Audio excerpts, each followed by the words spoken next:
அனைவருக்கும் மாலை வணக்கம். என்னோட பேர் சேவா. அது ரெட்ஃபோர்ட்டுடைய 1767வது இடைவிடாத அமர்வுக்கு உங்கள் எல்லாரையும் வரவேற்கிறதுல மகிழ்ச்சி அடைகிறோம். எங்களோட இணைகிற உங்களுக்கு நாங்கள் இங்கே தினமும் 7 மணிக்கு, அதாவது 365 நாளும் புத்தக மதிப்பாய்வு செய்கிறோம். இன்றைக்கி நம்மளோட பேசுகிறவங்க சரோஜா அவர்கள். இன்றைக்கி அவங்க பேசுகிறது 3 சின்ன கதைகள். இப்பொழுது மேடை சரோஜா அவர்களுக்கு. நன்றி. நீங்கள் ஆரம்பிக்கலாமா? வணக்கம், என்னுடைய பெயர் சரோஜா. நான் கலவை என்ற ஒரு சிறுகதை சொல்கிறேன், எல்லோரும் கேளுங்கள். கலவை. ஒரு மனிதன் என்பவன் ஒரு கலவை. கெட்ட குணங்களும் நல்ல உள்ளங்களும் நிறைந்த மனிதன் ஒரு கலவை. அழகான ரோஜாவில் முள்ளி இருக்கிறது மாதிரி சகதி நம்மளுக்கு பிடிக்காது, இருந்தாலும் செந்தாமரை மலர்கிற மாதிரி. சந்திரனில் ஏன் களங்கம் இல்லையா? அது நம்மளுக்கு ஒரு பிரகாசத்தை கொடுக்குற, நாம் எல்லோரும் ரசிக்கிற மாதிரி.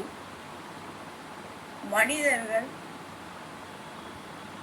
1000 பேர்கள் நல்லவர்களாக இருக்கலாம், 1000 பேர்கள் கெட்டவர்களாகவும் இருக்கலாம்.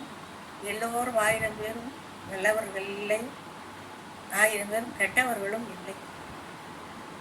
ஆனால் அதாவது ஒரு மனிதனை கெட்டவன் என்று நம்ம சொல்லிக்கொண்டே வந்தால் அவன் உண்மையிலே அவன் கெட்டவன் ஆகிவிடுகிறான். ஒரு நல்லவன், இவன் ரொம்ப நல்லவன் அப்படி என்று சொல்லிக்கொண்டே வந்தால் அவன் ஒரு நல்லவனாக எதிர்காலத்தில் பிரகாசமாக இருப்பதை நோக்கி கொண்டு செல்கிறான். இது ஒரு ஆசிரியர். அவர் பேச்சாளரும் விரிவாளரும் கூட. அவர் இந்த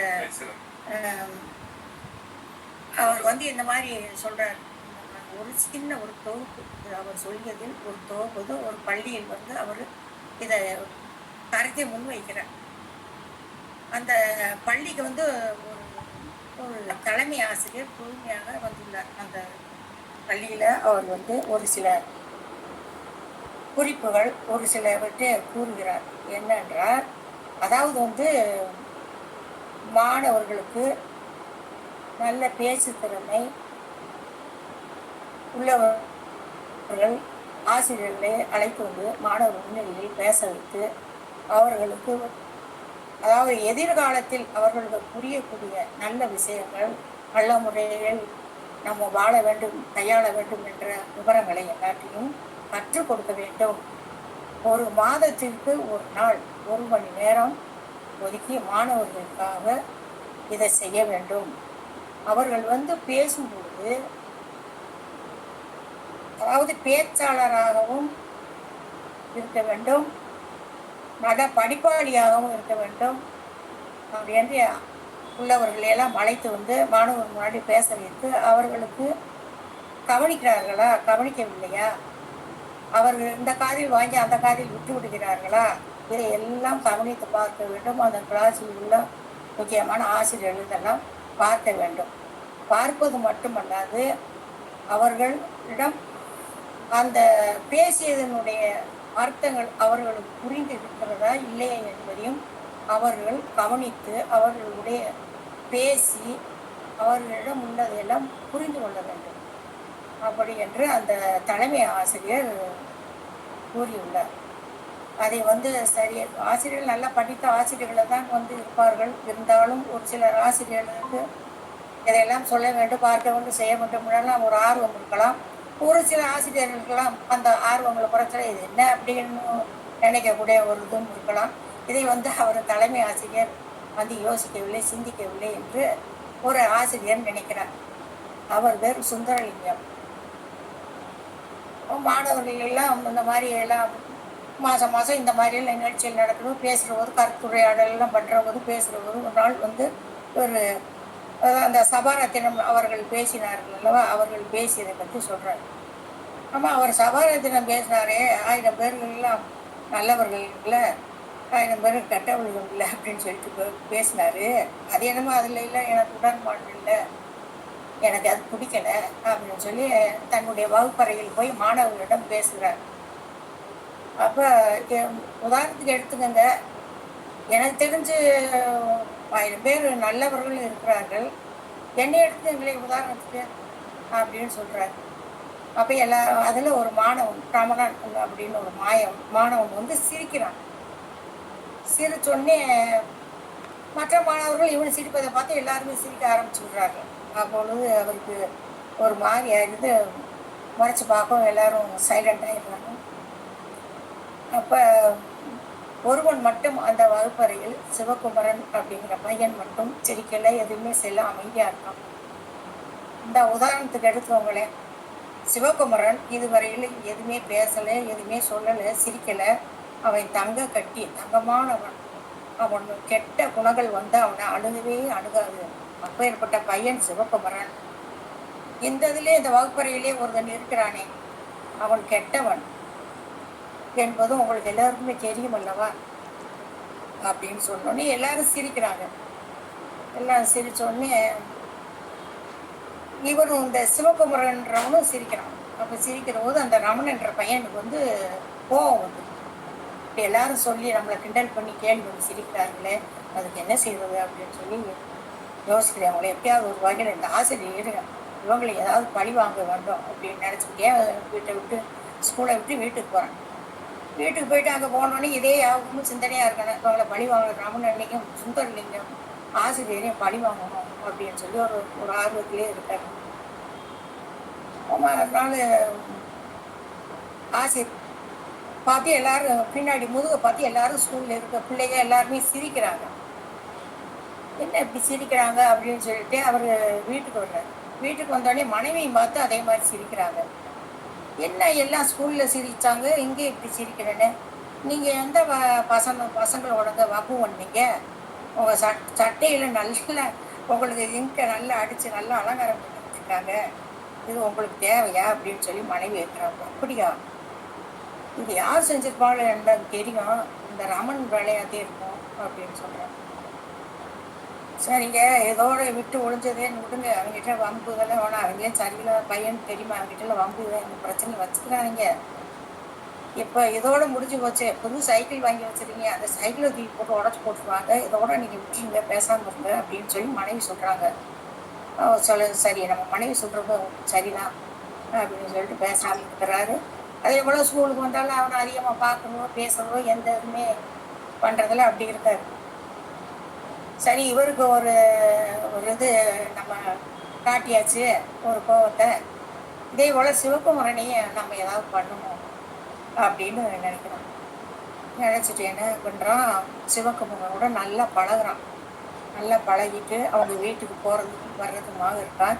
எனக்கு வந்து எல்லா பாடமும் நல்லா தெரியும், ஆனால் வந்து எனக்கு அந்நிதம் மட்டும் எனக்கு அவ்வளோவாக எனக்கு சரியாக வரல, அதனால் நீ எனக்கு கொஞ்சம் கற்றுக் கொடுக்கணும் சிவகுமரன் அப்படின்னு சொல்லும். சரி வா, வந்து படிச்சுக்கோ கற்றுக்கோ அப்படின்னு சொல்கிறாப்புல வீட்டுக்கு போய் படிச்சுட்டு வந்துட்டு இருக்கான். அப்போ ஒரு நாள் வெளியே வர்றபோது அவங்க அப்பா சொல்கிறாரு,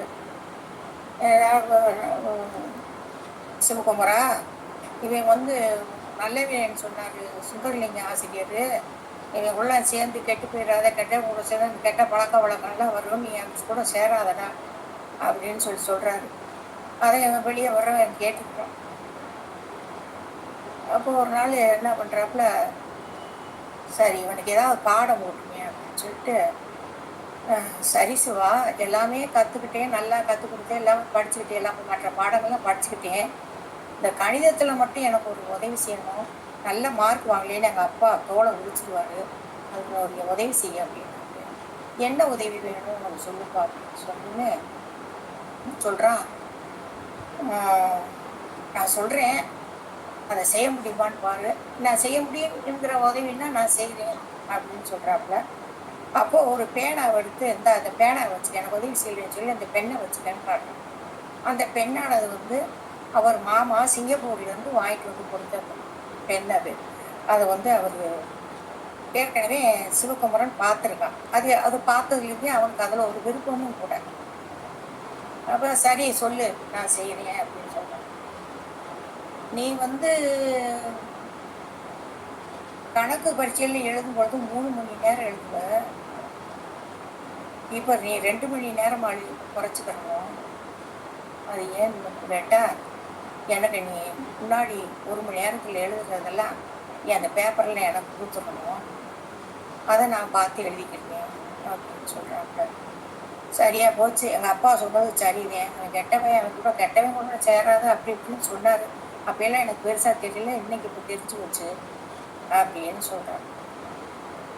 அப்படியே அவன் ஒரு மாதிரி இது பண்ணிட்டு இது இப்படி சொல்லிட்டு அப்படி அப்படின்னு ஒரு மாதிரி அவன் கிளம்பி போகிறான்.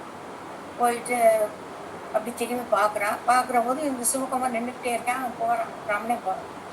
அப்போ அவன் அழுகுற மாதிரி தெரியுது.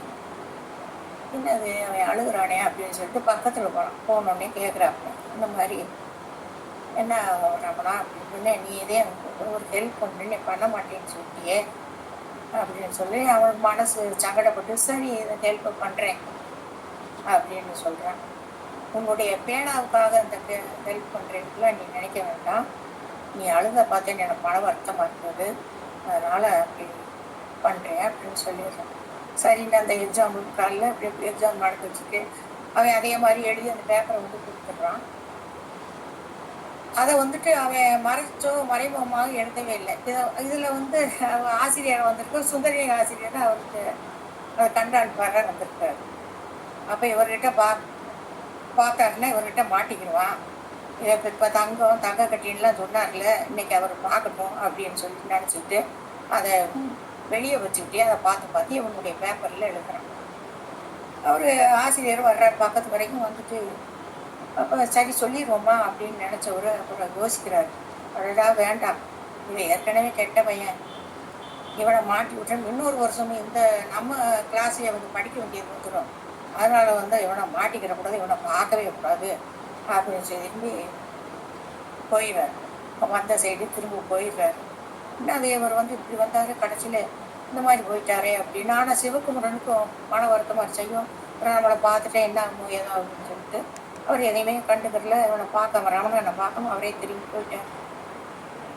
உடனே பரிச்சை முடிஞ்சோடனே வெளியே வர்றாங்க. வெளியே வந்தோடனே அவனுக்கு ஒரு மன வருத்தமாயிடுச்சு. இவனை மாட்டி விடணும்னு நினச்ச, மாட்டலையே, மாட்டாமல் தப்பிச்சிட்டானே அப்படின்னு சொல்லி வருத்தப்படுறான். அப்போ வீட்டில் போயிட்டு நினைக்கிறான், இந்த மாதிரி நம்ம மாட்டணும் நினச்சோம், மாட்டாமல் தப்பிச்சுக்கிட்டானே அப்படின்னு சொல்லிட்டு இருக்கிறான். அப்போ பக்கத்து ஊரில் ஒரு கோவில், பெரிய கோவில் இருக்கிறது. அந்த கோவிலில் வருஷம் வருஷம் திருவிழா, பயங்கரமான திருவிழா நடக்கும். பக்கத்து ஊர்களில் உள்ள கிராமத்தில் உள்ள ஆட்கள்லாம் நிறைய வருவாங்க. நல்லா விழாவெல்லாம் சிறப்பாக நடக்கும். அந்த இதில் இந்த பையங்களை சாரணியர்ன்ட்டு ஒரு கேம்ப், ஒரு குரூப் இருக்காங்க. அவங்களாம் அந்த திருவிழா சமயத்தில் போய், அதாவது மக்களுக்கு பணிவிடை செய்கிறது, ஹெல்ப் பண்ணுறது, ஒரு பிரச்சனை மக்கள் தீர்த்து வைக்கிறது, அந்த மாதிரி எல்லாமே போவாங்க. அந்த மாதிரி இதில் அந்த கோவில் திருவிழாவுக்கு இவங்கெல்லாம் சாரணி இயக்கத்தில் எந்த பையன் ரமணன் இருக்கான், அவன் முக்கியமான ஒரு பொறுப்பாகவும் இருக்கான். அவனும் கிளம்பி போகிறான். எல்லாரும் அவங்க கோயிலில் போய் இதெல்லாம் பராமரிப்பு இதெல்லாம் பார்க்குறான். அதை அதில் மக்கள் என்ன, இவங்களை ஒரு போலீஸ்காரனை மாதிரி நினச்சிக்கிறாங்க. அவங்க பாதுகாப்பு இதெல்லாம் பண்ணுறது மாதிரி போலீஸ் மாதிரி நினச்சிக்கிறாங்க. அதை மாதிரி மரியாதையும் கொடுக்குறாங்க. அதை பெருசாக அவங்க ஏற்றுக்கிறாங்க, சந்தோஷமும் பட்டுக்கிறாங்க. அந்த மாதிரிலாம் இருக்குது. இதெல்லாம் பார்த்துட்டு நடந்துச்சு. இல்லை ஒரு நாள் போலீஸ் என்ன போலீஸ் வந்திருக்காங்க அப்படின்னு சொல்லிட்டு அதில் இந்த சாரணிகர்ன்ற ஒரு இந்த குரூப்பில் இருக்க ஒரு ஆசிரியர் நடேசன் ஒருத்தர் இருக்கார். என்னது இப்படி போலீஸ் வந்துருக்குன்னு சொல்கிறீங்க அப்படின்னு. ஆமாம், அது முக்கியமான ஒரு விஷயம், அதனால் நாங்கள் பார்க்கறதுக்காக வந்தோம். என்னன்னு கேட்குற போது, அதாவது இங்கே இருந்த ஒரு பணப்பையை யாரோ எடுத்துட்டாங்க, இந்த சார்ந்த இந்த பசங்க குரூப்பில் இருக்கவங்க அவங்க யாரோ ஒரு பேர் எடுத்துட்டாங்க அப்படின்னு சொல்கிறாங்க. அது எப்படிங்க இப்படி சொல்லலாம், நீங்கள் இந்த மாதிரி பொறுப்பில் அவங்களே ஒரு பொறுப்பாக அக்கறையாக பாதுகாப்புறதுக்காண்டி வந்தவங்க போலீஸ் மாதிரி எல்லாமே செய்யக்கூடிய பசங்க எல்லாரும் பார்க்கக்கூடியவங்க, நீங்கள் என்ன இப்படி சொல்கிறீங்கல்ல, காரணமாக இருக்குது, காரணத்தோடு தான் நான் சொல்கிறேன், இந்த பணப்பையை எடுத்துகிட்டு வந்தாங்க அப்படியா, சரி இது யாராவது இருந்தால் சொல்லியிருந்தப்பா, இதுலேருந்து படப்பை எடுத்திருக்கேன்னு சொன்னீங்கன்னா யாராவது சொல்லியிருந்தா ஒத்துக்கோங்க, நீங்கள் தான் எடுத்தேன்னு சொல்கிறாங்க, அது எப்படி உங்கள் இதில் எடுத்தேன்னு எப்படி சொல்கிறீங்க அப்படின்னு கேட்குறாப்புல அந்த நடேசன். அப்போ சொல்கிறாரு, அதாவது வந்து ஒரு கடலை வைக்கிற ஒரு பாட்டி சொன்னாங்க, அதாவது ஒரு பையன் கீழே கிடந்த ஒரு பையன் எடுத்தான், அவன் கழுத்தில் கொடுத்த பட்டை வந்து புழு கலர் பட்டை போட்டிருந்தான் அப்படின்னு சொன்னாங்க. அப்படின்னும் இவங்க அந்த மாதிரி போட்டிருக்க உள்ளவங்களே அவங்க. அப்போ ஏன் இதை ஏன் சொல்லாம விட்டுட்டாங்க அப்படின்னு ஏன் சொல்லலை, என்ன சொல்லலை அப்படின்னு அந்த பாட்டி வந்து அவங்க சொல்லாம இருப்பாங்க அப்படின்னு நினச்சோங்கிற மாதிரி இவங்க ஃபீல் பண்ணுறாங்க. எப்படி இங்கே வந்து நீங்கள் கேட்கலாம், எங்களை வந்து எப்படி இவ்வளோ இருக்கிறவங்களை எப்படி குறை சொல்லலாம் அப்படின்னு பசங்களே எல்லாருமே எல்லாரும் கேள்வி கேட்குறாங்க. அதுக்கு அவர் அந்த போலீஸ்காரர் அப்படி சொல்கிறாரு, சரி நீங்கள் யாருமே போய் ஒத்துக்கிட்டீங்கன்னா எந்த பிரச்சனையும் இல்லாமல் நீங்கள் போயிடலாம், இல்லையா இந்த சாரிங்கிற ஒரு இதில் இருந்து அந்த கேம்பில் இருந்து நீங்கள் வெளியே போயிடணும், அதுக்குள்ள பெரிய துரோகமான ஒரு தண்டனைக்குரியவர் தான் ஆவாங்க, ஸ்கூலில் இருந்தும் கூட ஒரு மாதம் சஸ்பென்ஸும் பண்ணியிருக்காங்க, இதெல்லாம் தெரிஞ்சுக்கிட்டு நீங்கள் உண்மைன்னா உண்மையை சொல்லுங்க, உண்மையை விட்டுட்டாங்கன்னு சொல்கிறதுக்கு நாங்களே யாருமே இல்லை, நாங்களும் ஒன்றுமே பண்ணலை அப்படின்னு சொல்லியிருக்காங்க. சரி அப்பவும் அவங்க உடமையெல்லாம் எடுத்துட்டு பையோட வந்து எல்லாம் லைனாக நில்லுங்கன்னு சொல்லி எல்லாம் வந்து நிற்க ஆரம்பிச்சிட்டாங்க. எல்லாருக்கும் நிற்கிறாங்க. அப்போ ஒரு வேளை செக் பண்ணிட்டு வர்றாங்க. அப்போ இந்த ரமணனும் சிவகுமரனும் பக்கம் பக்கத்தில் நிற்கிறாங்க. நிற்கிற போது அந்த சிவகுமரன்ற ரமணனை வந்து கையை அப்படி பிடிக்கிறான். பிடிக்கவும் என்ன கையை பிடிக்கிறான் அப்படின்னு அவரும் அந்த கையானது அவனுக்கு நடுகுது, சிவகுமரனுடைய கை நடுகுது. அப்புறம் திரும்பி பார்க்குறான், என்ன அப்படின்னு கண்ணாலேயே கேட்குறான், நீயா அப்படி பண்ண அப்படின்ற மாதிரி. ஆமான்னு அவனை சைடிலே சொல்கிறான். அவனை பார்த்தா அந்த ராயலில் யூரின் போயிருக்கான் அந்த சிவகுமரன், அதையும் பார்க்குறான். சரி அப்படின்னு சொல்லிட்டு ஒரு 2 ஸ்டெப் எடுத்து வச்சதே, சார் என்னை மன்னிக்கணும் சார் அப்படின்றான் ராமன். என்ன சொல்கிறப்ப, சார் நான் தான் சார் எடுத்தேன் சார் அப்படின்னு. இது ஏன் இது வரல சொல்லாமல், இல்லை சார் நம்ம சொல்லிக்கலாம், காலையில் கொடுக்கலாம் அப்படின்னு சொல்லிட்டேன் சார், இல்லை எவ்வளோரும் கேட்டமே ஏன் சொல்லணும், அதே சார் சாரி சார் மன்னிச்சுக்கோங்க சார் அப்படின்றான். சரி இதை எங்கே வச்சுருக்க அப்படின்னு, சார் வந்து நான் ஒரு கோயிலுக்கு முன்னாடி ஒரு மரத்துக்கடியில் மறைச்சி வச்சுருக்கேன் சார், இன்னும் காலையில் எடுத்து கொடுக்குறேன் சார்னு சொல்லிட்டு. அப்படியா சரி அப்படின்னு சொல்லிட்டு எல்லோரும் சரி சரி நீங்கள் போய் எல்லோரும் போய் இவங்க காலையில் நீங்கள் வந்து எடுத்து கொடுத்துருன்னு சொல்லி அவரை அந்த போலீஸ் ஆஃபீஸர் பொறுத்தவரை நீங்கள் போயிருங்க, நாங்கள் பார்த்துக்குறோங்க. அவரும் சொல்கிறேன், நீங்கள் உங்கள் இதில் இருந்து இந்த கேம்பில் இருந்து நீங்கள் எங்களுக்கெல்லாம் நிறையா உதவி ஹெல்ப் எல்லாம் பண்ணியிருக்கீங்க, அதனால் நீங்கள் இப்போ பார்த்து முடிவு பண்ணிக்கோங்க, நாங்கள் பார்த்து எல்லாம் செஞ்சுக்கிறோம் சார், சாரி சார் சொல்லி நடேசன்றவர் அனுப்பிச்சி விட்றாரு. அவர் போலீஸ்காரர் போயிட்டார். அப்போ இவங்க காலையில் வந்து சரி காலை கடமைகள்லாம் பிடிச்சிட்டு எல்லாம் இது பண்ணிட்டு வாங்க அப்படின்னு கூட்டிகிட்டு போய் அந்த கோயிலுக்கு கூட்டிகிட்டு போகிறாங்க. கூட்டிகிட்டு போய் அவன் பார்க்குற போது அந்த இடத்துல இவன் அந்த மரத்துக்கடியில் போய் இவன் ஆனால் முன்னாடியே அவன் நைட்டே வந்து எல்லோரும் பேசுறது செய்கிறதெல்லாம் பார்க்கும்போது அவனுக்கு வருத்தமாக இருக்குது. இந்த சிவகுமரனுக்கு ரமணன் ரொம்ப கேவலமாக பேசுகிறாங்க, இவன் திருடேன்.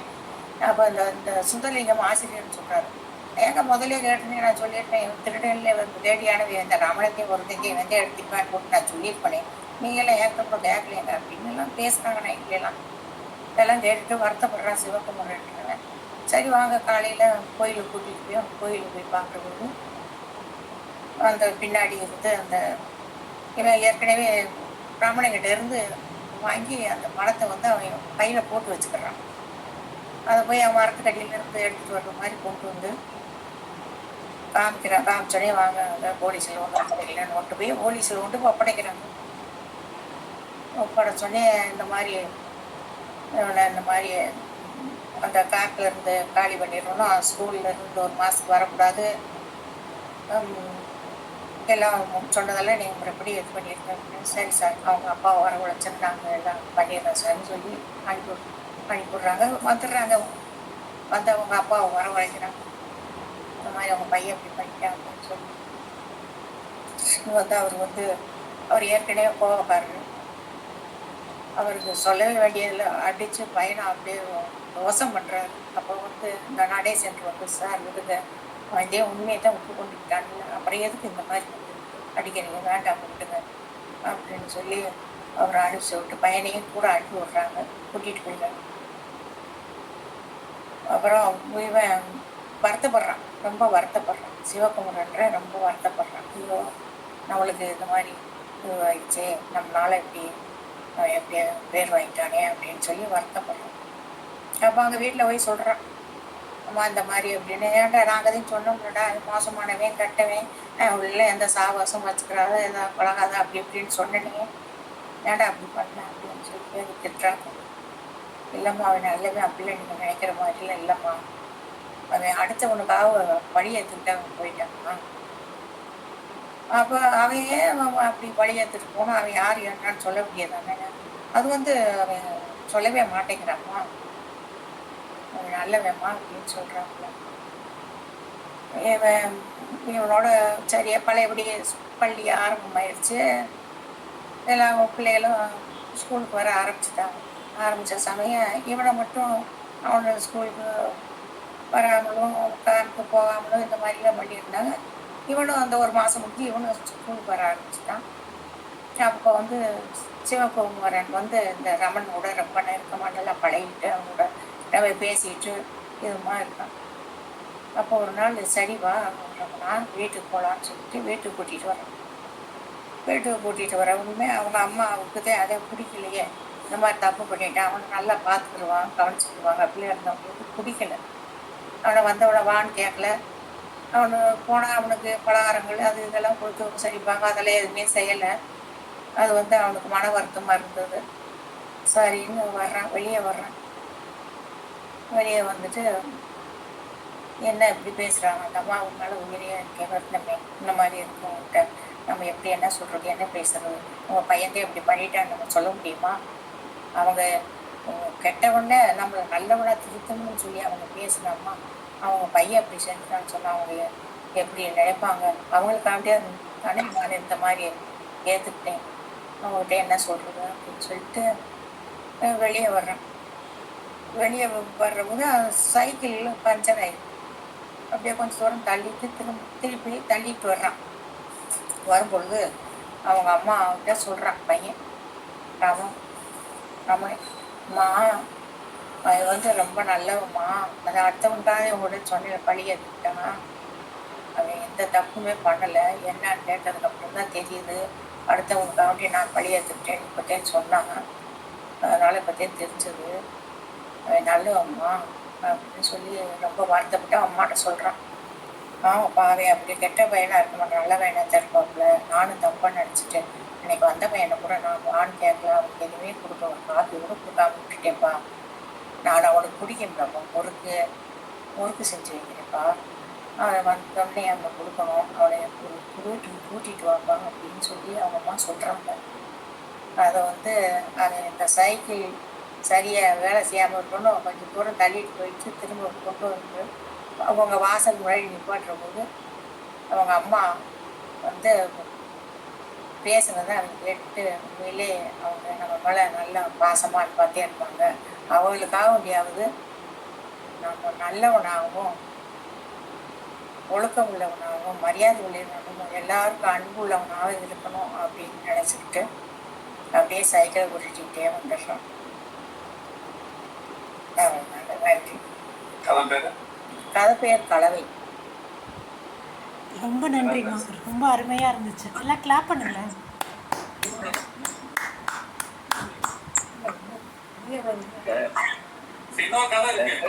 இல்லை நான் இந்த கதைக்கு தான் சார் கிளாப் பண்ணேன், எனக்கு கதை இருக்குன்னு தெரியும். சிறப்பா இருந்துச்சு. யாரு எழுதுனது? சும்மாராஜமா அவர் வந்து அவரே வந்து ஒரு மோட்டிவேஷனல் ட்ரெய்னர் சார். சரி சரி சரி சரி சரி சரி, ரொம்ப சந்தோஷம். ஃபுல்லா சொல்லி ஒரு ஒரு 10வது 11வது படிக்கிற பையங்களுக்கு அது தோலா இருக்கும் அவங்களுக்கு இந்த கதைகள் ரொம்ப சிறப்பா சொல்லிட்டுமா.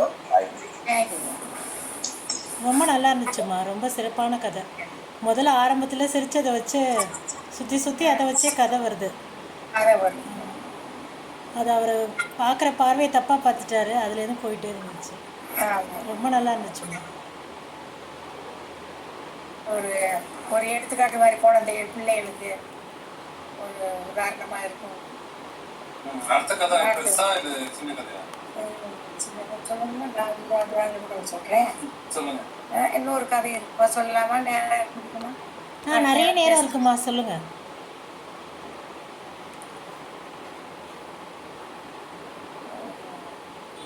ஒரு தீர்ப்பு முழுமையானது கதையினுடைய பெயர். இதுவும் அவர் எழுதிய கதை தான். அதாவது இன்றைய தினம் 2 வழக்குகள் தான் உள்ளன.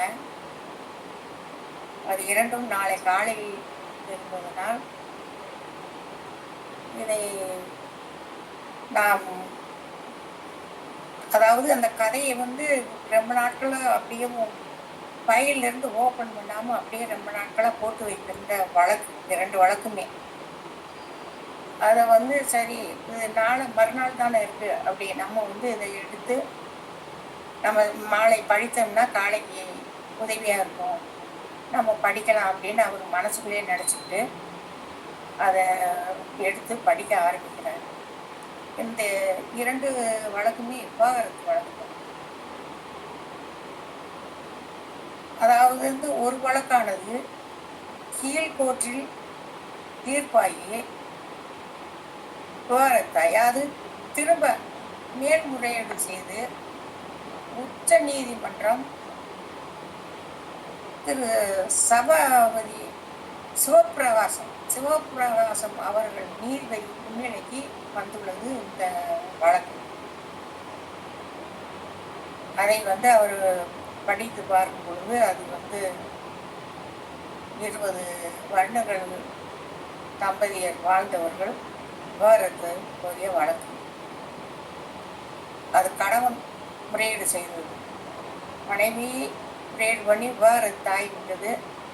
பிறகு மேல்முறையீடு பண்ணியது கணவன். சரி, இந்த வழக்குகளை எல்லாம் பார்க்கும் பொழுது படிக்கும் பொழுதெல்லாம் அவருக்கு ஒரு வருத்தமாக இருக்கும். அது பழைய நினைவுகள்லாம் வரும். இந்த மாதிரி வழக்குகள் விவாகரத்து வழக்குகள்லாம் வர்றபோது இந்த சிவபிரகாசம் அவர்களுக்கு இது வருத்தத்தை கொடுக்கும். அது ஏனென்றால் அவர் 13 வயதாக இருக்கும் பொழுது இந்த மாதிரி ஒரு ஃப்ரெண்டு பாலு என்ன ஃப்ரெண்டு இருக்கிறாப்புல, அந்த பையனுடைய யாவும் அவருக்கு இப்படிப்பட்ட வழக்குகள் வரும்பொழுதெல்லாம் அந்த யாவங்கள் போயிட்டே இருக்கும். அவருக்கு மனவேதனையை கொடுக்கும். அதே வழக்கு தான் இப்பையும் இந்த விவாகரத்து வழக்கு. அது 20 வருடங்களாக வாழ்ந்தவர்கள், அதாவது ஒரு ஒரு வருமானமே இல்லாத கணவர். அப்படி அவர் அந்த மனைவி சம்பாரித்து கொண்டு கொடுக்கும் பணங்களை வைத்து அவர் குடிப்பது, கொடுமைப்படுத்துவது, அடிப்பது, துன்புறுத்துவது, சித்திரதைக்குட்படுத்தப்பட்டது, இதெல்லாம் பார்த்து பார்த்து அவளை பொறுக்க முடியாமல் தான் அந்த அம்மா விவாகரத்து போட்டது அந்த வழக்கு. இதை படிக்கும் பொழுது சிவபிரகாசத்திற்கு தன்னுடைய நண்பன் பாலுடைய ஞாபகம் வருகிறது. பாலுவும் சிவபிரகாசமும் இருவரும் 13 வயது அந்த பருவத்தில் உள்ள நினைவு வருகிறது. அவர் 2 பேர் படிக்கும்போது விடை பிரியாத நண்பர், பாசமானவர்கள். அவர்கள் தூங்கும் நேரம் தவிர மற்ற நேரத்தில் 2 பேரும் பிரிவதே இல்லை. முதல் மார்க் வாங்குவதில் நீயா நானா என்பது தவிர மற்றபடி எதுவுமே நினைக்கிறாத பாசமான நண்பர்கள். அது சிவபிரகாசன் தாயாரும் தன் பையனோட மாதிரியே அவளும் பார்த்து அவனுக்கு பள்ளிக்கு இருவருக்குமே சாப்பாடு கொடுத்து அனுப்புவது, மாலையில் தேநீர் கொடுத்து அனுப்புவதிலிருந்து அவர்கள் செய்வார்கள் சிவபிரகாசன் தாயார். அதே போல பாலுடைய தாயார் வசதி கொஞ்சம் குறைவாக இருந்தாலும் அவர்களும் சலித்தவர்கள். சிவபிரகாசன் பிடிக்கும் என்பது, அதாவது எள்ளு சீடை அவருக்கு பிடிக்கும். அதை கொடுத்து அவர் அருந்துவதை அப்படியே பார்த்து ரொம்ப சந்தோஷப்பட்டு பூரிப்படைவார்கள். அதாவது பாலுக்கு கிடைத்த நண்பர் சிவபிரகாசமும் அவர்களுடைய தாயின் தந்தையும் தான் அந்த அம்மாள் வாழ்க்கையிலே கிடைத்த மகிழ்ச்சியான ஒரு விஷயம். அவன் பால் வந்து இன்னைக்கு பள்ளிக்கு வரல, சரி அவனை போய் நம்ம பார்த்துட்டு வரல, என்ன வரலையே அப்படின்னு சொல்லிட்டு பையனை பார்க்க போகிறான். போய் பார்க்கும் பொழுது அவனுடைய கை கால் முகம் எல்லாமே ஒரு வீங்கி போய் படுத்துருக்கான். என்ன வந்து அப்படி என்ன இதுன்றது இருந்தபோது அவங்க அப்பா குடிப்பார் என்பது இதுவரையிலே சிவபிரகாசத்துக்கு தெரியவே தெரியாது. அப்போ இந்த பையன் சொல்கிறான், சும்மா அடிக்கிறது, துன்புறுத்துறது, கொடுமைப்படுத்துறது எல்லாம் இந்த பையன் பால் அவங்க அம்மா செய்யறதெல்லாம் பார்த்துக்கிட்டே இருந்தது. அவங்க அம்மா வந்து அப்பம் சுற்றி விற்கிறவங்க, விற்றுட்டு அதனுடைய வருமானத்தை வச்சு வாழ்க்கை நடத்துகிறவங்க. அந்த மாதிரி இருக்கிறவங்க இவர் வந்து அந்த காசை வந்து கேட்குறது. இது மட்டும் இல்லாத அந்த அம்மா வந்து ரொம்ப அமைதியானவங்க. குடிக்கிறது, காசு வெட்டி அடித்து துன்புறுத்துறது, அதே போல் குடித்த விட்டும் எந்த ஒரு இதுவுமே என்ன பிரச்சனைன்னு எதுவுமே தெரியாமல் போட்டு அவங்கள அடித்து துன்புறுத்துறது. இதை சும்மா அந்த பையன் பார்த்து மிகவும் ரொம்ப வேதனை அடைஞ்சிடறான். அடைஞ்சு என்ன செய்யறது, அவனால் என்ன செய்ய முடியும், அழுகிறதுக்கு ஒன்று தான் முடியும். அழுதுட்டு அப்படியே பேசாமலே இருப்பான். இன்னைக்கு என்ன செஞ்சுட்டான், அம்மா வேணாம்மா, இந்த ஆள் வேணவே வேணாம், அந்த ஆளை விட்டு போயிடுவோம், டைவர்ஸ் பண்ணுங்கம்மா அப்படின்னு சொல்கிறான். அதை கேட்டோன்னே அவங்க அப்பாவுக்கு சும்மாவே அடிப்பார், இது சொல்லவா வேண்டும், பயங்கரமான அடி, அதுதான் அடித்து அப்படி போட்டு வச்சுருக்காப்புல. அப்போ சிவபிரகாசம் சொல்கிறாங்க, எப்படி இவனுக்கு விவாகரத்துன்றதெல்லாம் தெரிஞ்சது, எப்படி விவாகரத்து பண்ணணும் சொல்லி இப்படி அடி வாங்கியிருக்கானே அப்படின்னு நினைக்கிறாரு. அப்போ நினைக்கிறாப்புல, சரி அவனை ஒவ்வொரு விஷயங்கள் இப்படி பார்த்து வேதனை பார்த்து தான் இந்த மாதிரி அவன் இந்த யோசனை பண்ணியிருப்பானோ அப்படின்னு நினைக்கிறாப்புல. சரி நம்ம வீட்டுக்கு வர்றான்.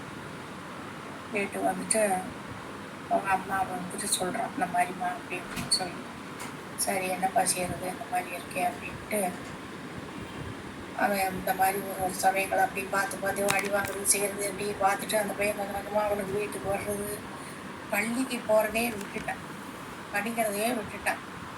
அவன் அப்போ பார்த்தாலும் இதாக சோர்வாகவும் அமைதியாகவும் யாருடன் பேசாமலும் இந்த மாதிரி இருக்க ஆரம்பிச்சிட்டான்.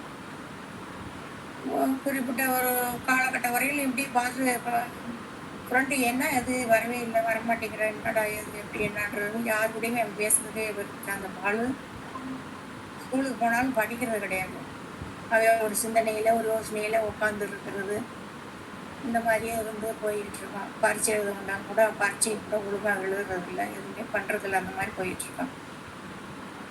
அப்போ ஒரு நாள் என்ன அப்படி இருக்கான் அப்படின்னு சொல்லிட்டு அவங்க அம்மா, நீ ஏப்பா அப்படி அடிச்சுட்டு அடி வாங்கிட்டு இப்படி எல்லாம் இருக்கப்பா, வாப்பா நம்ம வீட்டில் வந்து இருப்பா, என் கூட இருப்பா, நைட்டெல்லாம் இங்கே வந்து தங்கிக்கப்பான்னு சொல்லிட்டு இந்த சிவபிரகாசனுடைய தாயார் வந்து கூப்பிட்றாங்க.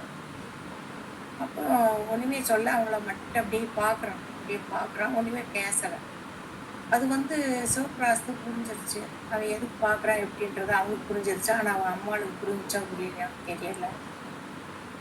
ஏமா அவன் கேட்குறான் பால் அவன் அம்மா, ஏமா உங்களுக்கு இப்படி ஒரு சூழ்நிலை வந்தா உங்கள் பையனை ஓடி ஒழிஞ்சிக்கேன்னு சொல்வீங்களா, நான் அப்படி ஓடி ஒழியக்கூடிய கோலை இல்லைம்மா அப்படின்னு சொல்கிறேன். இப்போ சரிம்மா அவன் விட்டுருங்க, அவன் ரொம்ப நினைக்க அப்படின்னு சொல்லிடுறாங்க. அப்போ இப்படி வாழ்க்கையில் அவங்க இதில் பிரச்சனை எதுவாக ஓடிட்டு இருக்கு. அந்த சமயம் ஒரு நாள் வந்துட்டு அவங்க அம்மா ஓடி விடுறாங்க அவங்க சிவபிரகாசன் தாயார்கிட்ட. என்னம்மா என்னான்னு கேட்காங்க. இந்த மாதிரி என் பையனுக்கு 4 நாள் சொல்கிறாங்க, அவனுக்கு கொஞ்சம் கூட குறையவே மாட்டேங்குது. இப்போ என்னமோ கொஞ்சம் கம்மியாகுது, கொஞ்சம் கூடி இப்படி இருக்குது. 4 நாளாகவே எப்படி இருக்குதுங்க, 2 நாள் ஃபுல்லாகவே இருக்குது, இப்போ 2 நாள் இப்படி இருக்குதுங்க, எனக்கு பயமாக இருக்குது, புலம்பிகிட்டே இருக்கான் அப்படின்னு சொல்லவும் அவங்க அம்மா ஓடுறான், காரை எடுத்துகிட்டு போய் கூட்டிகிட்டு போய் ஹாஸ்பிட்டலில் அட்மிட் பண்ணுறாங்க. அட்மிட் பண்ணி பார்க்குற போது அவனுக்கு இதே மாதிரி இருக்குது. இந்த மாதிரி கூடுதலாகவும் குறைச்சலாகவும் இப்படியுமா இருந்துக்கிட்டே இருக்கிறத பார்க்குறேன். பார்த்துட்டு இவன் புலம்புறான். என்ன புலம்புறான்னு சொன்னால், அப்பா அம்மாவை அடிக்காதீங்க, அம்மா வாமா எங்கேயாவது ஓடி போயிடும், அப்பா அம்மா அடிக்காதீங்க எங்கேயாவது வாமா ஓடி போயிடும் அப்படின்னே சொல்லிட்டு புலம்பிகிட்டே இருப்பான். அந்த புலம்பல் நிற்கும்போது உயிரும் பிடித்து போயிடும்.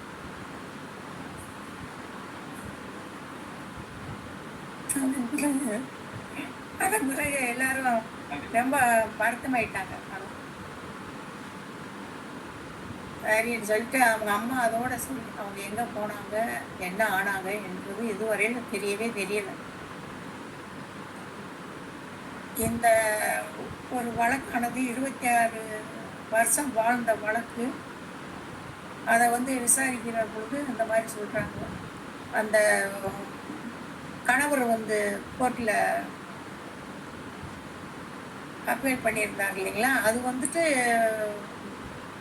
அந்த கேஸ் அன்னைக்கு அந்த கணவரும் வரல, அவர் ஏற்பாடு பண்ண அந்த லாயர் மட்டும் அதுக்கு சாட்சியம் சொல்ல இருந்த ஆட்களும் யாருமே வரல. அதனால் என்ன செய்யினார், அந்த சபாரத்னம் அவர்கள் தீர்ப்பு வழங்கிறார், டைவர்ஸ் கொடுத்துட்றாரு. டைவர்ஸ் கொடுத்துட்டு சரி அறைக்கு வர்றாரு, சாப்பிட்றதுக்காண்டி அறைக்கு வர்றாரு. வர்றபோது பார்த்தா அந்த அம்மா அந்த இடத்துல உட்காந்து அழுதுட்டு இருக்காங்க. என்ன இவங்களுக்கு நல்ல முடிவு தானே, அவங்க கேட்ட டைவர்ஸ் தானே கொடுத்துருக்கேன், ஏன் இந்த அம்மா அங்கேயே உட்காந்துருக்காங்க அழுதுட்டு இருக்காங்க, ஒரு மாதிரி இருக்காங்க அப்படின்னு சொல்லி யோசிக்கிறாரு. யோசிக்கிற போது சரி திரும்ப அவர் ஜன்னல் வெளியை பார்க்குறவங்க திரும்ப அங்கேயே உட்காந்து இருக்காங்க. அப்போ பீனை கூப்பிட்டு இங்கே வாப்பா அப்படின்னு வேண்டாம். அந்த அம்மாவுக்கு இந்த கோர்ட்டில் தீர்ப்பு வழங்குறாங்க. அந்த அம்மா ஏன் அங்கேயே உட்காந்துருக்காங்க அழுதுட்ருக்காங்க, என்னப்பா அப்படின்னு சொல்லிட்டு இருக்காங்க. இல்லை சார் அவங்க உட்காந்து அழுதுகிட்டே இருக்காங்க சார், கண்ணை மூஞ்சி எல்லாமே வீண் போயிருக்கு சார், உட்காந்துருக்காங்க சார். சரி நீ போய் கூட்டிகிட்டு வரணும். சரி நான் போய் கூட்டிகிட்டு வரேன்னு சொல்லி கூட்டிகிட்டு வர்றாப்புல. அம்மா என்னம்மாண்ணே, நான் தீர்ப்பு தவறுதலாக சொல்லிட்டேனம்மா, என்னம்மா நீங்கள் எதிர்பார்த்ததானம்மா நான் சொன்னேன், ஏம்மா எதுவும் தவறாமா அப்படின்னா. ஐயா உங்கள் மேலே எந்த தவறும் இல்லைங்கய்யா, அதாவது நீங்கள் என்னுடைய 26 வருட வாழ்க்கையை ஒரு 5 நிமிடத்தில் முடிச்சிட்டீங்கய்யா. என் மனசில் உள்ளதெல்லாம் நீங்கள் கேட்பீங்க, நான் சொல்லணும் அப்படின்னு நினச்சி வந்தீங்க, என்னை கூப்பிட கூட இல்லைங்க. என் மனசில் உள்ளது எப்படியா சொல்கிறது, அதை நினச்சி தான் ஏன் வருத்தப்பட்டு அழுதையா அப்படின்னு சொல்கிறாங்க. அப்படியா அம்மா, அதாவதும்மா அவங்க அவரும் வரல, இதெல்லாம் கேட்டு விசாரிக்கிற போது அது யாருமே அதில் உள்ள பேசக்கூடிய ஆளுகள் யாரும் வரல, தகவலுக்கு முறையான பதில் சொல்கிறதுக்கு எந்த இதுவுமே இல்லை. இதை வச்சு நான் பார்க்கும் பொழுது நான் இந்த மாதிரி முடிவு பண்ணி சொல்லிட்டேங்கம்மா. இப்போ என்னம்மா நீங்கள் பேசணும், தாராளமாக பேசுங்க, என்ன வேணும். இப்போ 1/2 மணி நேரம் டைம் கொடுக்குறேம்மா, உங்கள் வக்கீலை கூப்பிடுங்க, அவர் வரட்டும் அப்படின்னு சொல்லி லாயரை கூப்பிட்டாப்புல அவங்க கூப்பிட்டு வர்றாங்க. சரி நீங்கள் பேசுங்க, உங்கள் மனதில் இருக்கிறதெல்லாம் நீங்கள் சொல்லுங்கம்மா அப்படின்னு சொல்கிறாங்க. அவங்க சொல்கிறாங்க, இப்படி இருந்தேன் இப்படி வாழ்ந்தேன் இந்த மாதிரி இருந்தேன், அவங்களுடைய குறைகளை 1/2 மணி நேரமாக பேசுகிறாங்க. சரிம்மா இப்போ திருப்தி அம்மா அவங்களுக்கு இப்போ இப்போ நிறைவாக இருக்காங்க. இப்போ தான் ஒரு கடவுள்கிட்ட நான் சொல்லி பேசுகிற மாதிரி இருக்குங்க, உங்களை மாதிரி இந்த ஒரு பெரிய மனிதர்கிட்ட இந்த மாதிரி சொன்னா தானேங்க மனதில் உள்ள பாரங்கள் எல்லாமே குறையும், என்ன ஏதுன்னு உங்களுக்கும் தெரியும், அதான் வேற ஒன்றும் இல்லைங்கய்யா அப்படின்னு சொல்கிறாங்க. சரிங்கம்மா இப்போ சந்தோஷம் தானங்கம்மா, ஐயா ரொம்ப திருப்திங்க அப்படின்னு சொல்லிடுறாங்களா. சரிம்மா கணவரும் அப்படி இல்லை, நீங்களும் தனியாக இருக்கீங்க, நீங்கள் என்னம்மா செய்ய போறீங்க அப்படின்னு கேட்குறாங்க. ஐயா நான் எங்கள் தங்கச்சி பையன் இருக்காங்க, அவங்கள அந்த பையனை நான் தத்தெடுத்துக்கலான்னு இருக்கேன். அதை தத்தெடுக்கிறதுக்கு தான் அந்த மாதிரி டைவர்ஸ் என்ன கொடுக்க ஆரம்பித்தேன். ஏன்னா அந்த பையனை கொண்டு விட்டுருவாங்க அவர், அதுக்காண்டி தான் ஏன் நான் டைவர்ஸ்க்கே அப்ளை பண்ணுவேன் அப்படின்னு சொல்கிறாங்க. அப்படியே அதாவது தீர்ப்புன்றது எந்ததுமே ஒரு தீர்ப்பு முழுமையாக உள்ளது எதுவுமே கிடையாது, ஒரு கால்வாசியான தீர்ப்புகள் தான் வழங்கப்படுது உண்மையிலேயே அப்படின்னு சொல்லி அவர் பிரகாசம் நினச்சி ஒரு மனசு அவரை ஒரு ஆறுதல் படுத்திக்கிறார். நன்றி, வணக்கம். Thank you ma'am. ரொம்ப நல்லா இருந்துச்சு மேம். கிளாப் பண்ணுங்களேன் ப்ளீஸ்.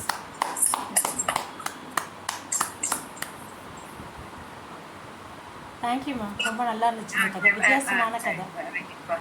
அது அப்படியே அவர் நினச்சி பார்க்குறாரு அவருடைய ஃப்ரெண்டை பற்றி. ஆமாம், ரொம்ப நல்லா இருந்துச்சு. அதை அவரை மறக்கவே முடியல. இப்போ கடைசியாகவும் அவர் வாழ்வதையே நினச்சி முடிக்கிறார். இந்த கதையை எல்லாம் சொல்லி அந்த அம்மா சொல்லி முடிக்கிற போது வாழ்வை நினச்சி தான் அவர் இது பண்ணுறாரு. என்னுடைய கணவர் பேரும் வாழுதான். நான் சொல்கிற போதெல்லாம் எங்களுடைய கணவனுடைய பேரு எனக்கு ஞாபகத்துக்கு வந்து போச்சு. ஓ சூப்பர். ரொம்ப நல்லா இருந்துச்சு. கடைசியில் அந்த அம்மா உட்காந்து பேசுனதும் நல்லா இருக்கு. அவங்க சொல்றாங்க, இந்த மாதிரி என்னை பேச விடாம வச்சுட்டீங்களே, என்னுடையதெல்லாம் எப்படி சொல்றது, நான் 26 வருஷம் கொஞ்சம் கஷ்டப்பட்டு நீங்க 5 வருஷத்துல எப்படி பண்ணிட்டீங்களே அப்படின்னு சொல்ற அந்த அம்மா சொல்றதுக்கு இது பேசவும் அவங்களுக்கு அவங்க எல்லாமே கடவுள்கிட்ட சொன்னது மாதிரி இருக்குன்னு சொல்றாங்கல்ல. நல்ல உண்மையிலே ஒரு பெரிய விஷயம் தான். ரொம்ப அருமைமா. ரொம்ப நன்றி. சரி, ஃபீட்பேக் கொடுக்குறவங்க ஹேண்ட் ரைஸ் பண்ணுங்க. அந்த ஆர்டரில் கால் பண்ணுறேன். சரிங்கப்பா, ரைட்ப்பா. சரிங்க, ஃபீட்பேக் கொடுப்பாங்க எல்லாரும். ஆமாம், இல்லைங்க, மற்றவங்க பேசுகிறேன். வேறு யாராவது ஃபீட்பேக் கொடுக்குறீங்களா? வினய் தீதான் சார். ரொம்ப சிறப்பா இருந்துச்சு. கடைசியில என்ன சொல்றாரு, கடவுள்கிட்ட இது சொல்றது மாதிரி இருக்குன்னு சொல்லிட்டு இந்த அம்மா சொல்றாங்களா அவங்களோட கதையில? ஆமா, அதை சொல்ல உண்மை அடைகிறதா. 26 வயசுல 26 வருஷம் ஆனது யாருகிட்டயுமே சொல்லாது. இவர்கிட்ட சொன்னோன்னே ஒரு முழுமை அடைகிறதா கடவுள்கிட்ட சொன்னது மாதிரி. என்ன தப்பு என்ன, அவ கணவர் பிரிச்சு போடுறது தானே தப்பு என்ன?